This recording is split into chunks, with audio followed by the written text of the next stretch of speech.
आज मुख्यमंत्री मोहन चरण माझी दिनिकिया गंजाम जिला गस्तर आसिछन्ति। मुख्यमंत्री दिन 11टारे तारातारिणी मंदिर तले अस्थायी हेलीपैड रे पहुंचबा परे गंजाम जिलार अधिष्ठात्री देवी मां तारातारिणी मंदिर रे पहुंची मां को दर्शन करबा सह पूजार्चना करथिले।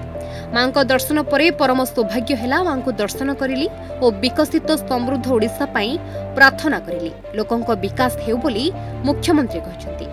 यासह मां को पीठर उन्नति पई विहित पदक्षेप ग्रहण कराजिबो बोली से एही अवसर रे कहछन्ति।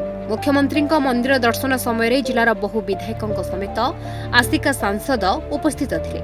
मुख्यमंत्री गस्त को दृष्टि रखी पुलिस प्रशासन पक्षरु सुरक्षा व्यवस्था कड़ाकड़ी करा सेपटे मुख्यमंत्री प्रथम थर पई मां को पीठ को आसी दर्शन करथिबा बेले पूजक माने पीठरे थिबा विभिन्न समस्या नहीं मुख्यमंत्री को जणाइथिबा मंदिर मुख्य पूजक कहछन्ति। आज मोर परम सौभाग्य प्राप्त है ओडिशार शासन रे मुख्य सेवक हिसाब रे दायित्व नेला परे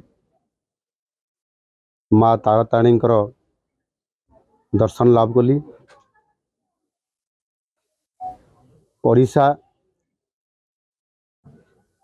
किभली भाव आगामी दिन में नुआ ओडिशा गठन हब, समृद्ध ओडिशा हब, विकसित ओडिशा हब, लोकंकर दुख दूर हब, शांति विराजमान हब, ओडिशार विकास हब। माँ निकट में माँ तारातारिणी निकट में प्रार्थना करछि एवं ओडिशार सब लोकंकर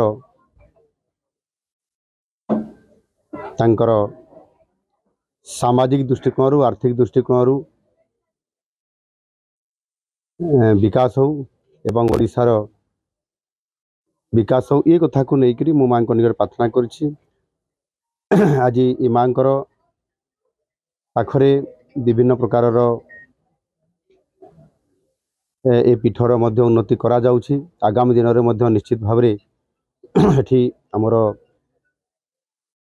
जिला प्रशासन तरफ आमर एठी स्थानीय प्रतिनिधि मानकर जो दाबी अछि मंदिर परिचालना कमिटीर जो सदस्य माने अछंती समस्तंकर मतामत को लेकिन यहाँ आहुरी किभली एक ये देशर आदि शक्तिपीठ यह किभली भाव में आहुरी अधिक लोकप्रिय हम सार देशरू श्रद्धालु माने आसिबे, भक्त माने आसिबे एवं एठी माँ तारातारिणी दर्शन करके जीव ये प्रकार समस्त जहाँ आनुषंगिक व्यवस्थार आवश्यकता आगामी दिन में आहुरी आसिबो ताको राज्य सरकार पूरा करिवे।